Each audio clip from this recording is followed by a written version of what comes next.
እና ልጃችንን ግን በአግባቡ በሰላም እየተገናኘን እንደዚህ እሱን እንደውም አሁን እኮ እየነገራችሁ ነው። እንደውም አሁን በደንብ አድርጎ ሩታ እየነገረች ነው። እየሰማሽ ከሆነ አይሽ አሁን የለኝም የሚለውን ስሜት ሊያመጣ የሚችል አይነት አቀራረብ ነው ከአብርሃም ጋር መፍጠር ያለብሽ። አሁን ጠፍቷል የሚለውን ስሜት ሊቀሰቅስ የሚችል አይነት ሩታ ሆነሽ ነው ከአብርሃም ጋር ኮሚኒኬሽን መፍጠር ያለብሽ። አታንሽበት። አሁን ይሄን ነገር በልጅ በምናምን ልመና ውስጥ አትግቢ።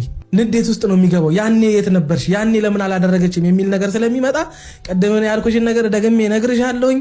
በተግባር አድርጊው። ይሄን ስሜት የምትቀሰቅስ አይነት የልጁ እናት ሆነሽ ቅረቢው።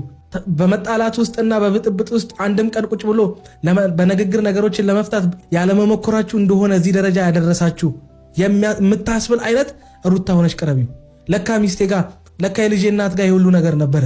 አለመረጋጋት፣ ነገሮችን አለመተዋችን፣ ለጊዜ ወይም ለእግዚአብሔር በነገሮች ጣልቃ እንዲገባልን አለማድረጋችን፣ የሁሉ ነገር ፈጣሪ ራሳችንን አድርገን አቅርበን ራሳችንን እናቃለን ለሁሉም ነገር ብለን ነው ለካ ይሄ ሁሉ ደረጃ የተዳረስ ነው።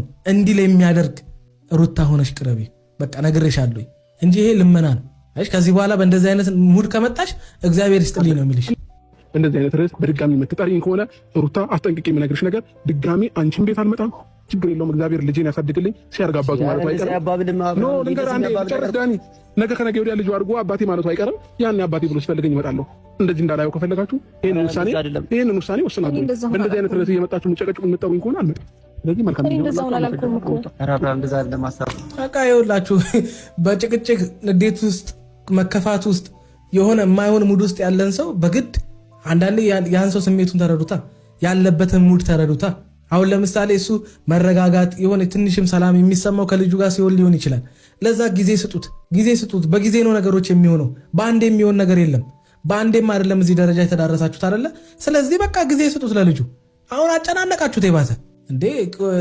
አይኖ ቆጭቶች ሊሆን ይችላል። አይኖ ተጸጽተሽ ሊሆን ይችላል። አይኖ ትክክል እንዳልሰራሽ ገብቶሽ ሊሆን ይችላል። አንዳንዴ ይህን አሁን የተሰማሽን ስሜት በቀላሉ የምታስረጅበትና የምትናገሪበት ጊዜ ነበረሽ። ያንን ጊዜ ሳትጠቀሚ ቀራሽ። ስለዚህ አሁን ያን የምትናገሪበት ጊዜ አይደለም።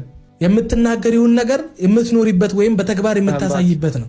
ሌላ ምንም አላማ የለኝም። እሷ ምንም አላማ የላትም። ማናችንም ምንም አላማ የለንም እና እኔ ቢመለስ ደስ ይለኝ ነበረ። በቃ የሆነ ልቡ ራርቶ ወደ ቤት ይመለሳል ብዬ አስቤ ነበረ።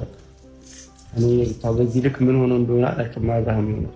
እኔ እኮ ማለት ነው ሰውን ልቡ እንዳይራራ የምናደርገው እኛ ነን እኮ። ሩሩ የነበረን ሰው ጨካኝ የምናደርገው እኛ ነን። በቃ ሩታም እስከዛሬ ድረስ ይሄንን በዚህ ስሜት በዚህ ሙድ ሆነሽ ወደ አብርሃም ያልመጣሽው ምንድን ነው?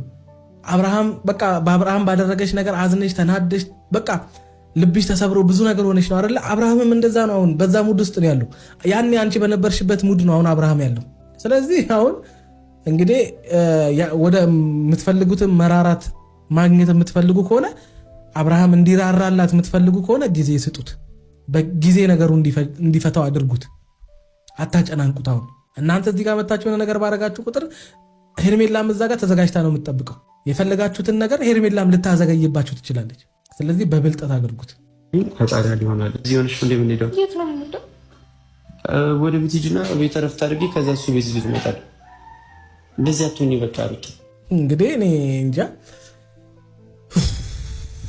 የሚያስብል ነገር ነው አሁን እያየን ያለ ነውና እኔ ያልኩሽን ነገር ብታደርጊ ታተርፊበታለሽ። እኛ ወንዶች ስለተለመንን ስለተጨቀጨቅን ምናምን የምናደርገው ነገር የለም። የምናደርገውን ነገር ራሳችን አስበንና ወስነንበት የሚታይ ነገር ደግሞ ያሸንፈናል። እንዴ አሁንም ሩታና አብርሽን ታያላችሁ እንደ እናንተ እንግዲያውስ ተብላሽታችኋል። እናንተ ስንቴ ተፋታችኋል። እናንተ እነሱ 20 ወንድና 20 ሴት ነው ያላቸው። ከየት እንደሚያመጡ መድኃኒዓለም ይወቅ። አይ ሩታና አብርሽን የሚያይ ትዳር አይዝም። መቼም ትዳር አትይዙ። መቼም ትዳር አትይዙ። 20 ወንድ ነው የምቀያይሩት። እሷም 20 ወንድ ትቀያይራለች፣ እሱም 20 ሴት ይቀያይራል። ኧረ ወዲያ ተውት፣ ፋይዳ የላችሁም።